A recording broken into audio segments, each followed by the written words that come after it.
I grew up in Marceline, and from my earliest memories of Marceline, I felt loved and taken care of. And I think Walt felt that same when he lived here. It's a magical place to grow up. Our kids still ride their bicycles everywhere. I had a pony that I got to ride anywhere I wanted, and I can't think of a better place to grow up. So I came, I got to see the Dreaming Tree still standing. I visited the museum, met Kay Mallins and Inez Johnson, fantastic people, and I always said I wanted to go back, and I've just been so privileged to come back now as a Walt Disney World ambassador.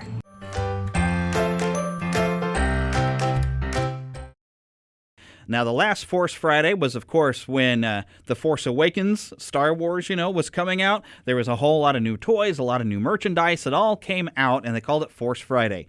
Well, now that we have Star Wars The Last Jedi coming up, there's going to be another Force Friday with a lot of new toys and a lot of new merchandise. Someone's been handing out microphones to the AV Club.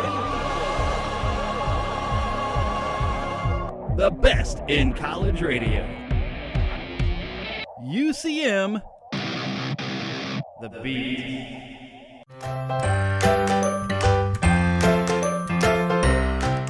That the biggest problem that I was having throughout my life was that I had been under emotional attacks. He started showing me how I was always attacking myself emotionally.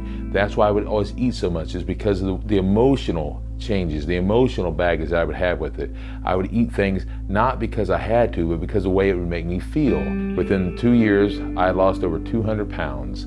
Almost gotten to my goal. I then found out I had the third brain tumor. I had gotten to work on a Monday morning. It was January 4th, 2016. And all of a sudden I get this phone call from him. And he says, "I have a problem." And I said, "Okay, what is your problem?" And his response was, "I don't know who I am. I don't know where I'm at. I don't know what's going on. I don't even really know who you are, but you were the first name in my phone, and I'm pretty sure you're my wife." So I got home and came running upstairs, and at that point he was starting to come around. He knew who he was, he knew who I was, but he just didn't feel good, and that's when we came to the conclusion that he'd had a massive seizure.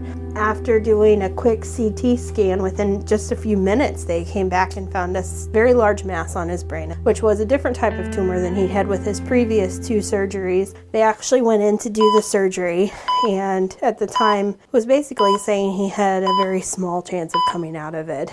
And if it had not been for the weight loss, I would have died.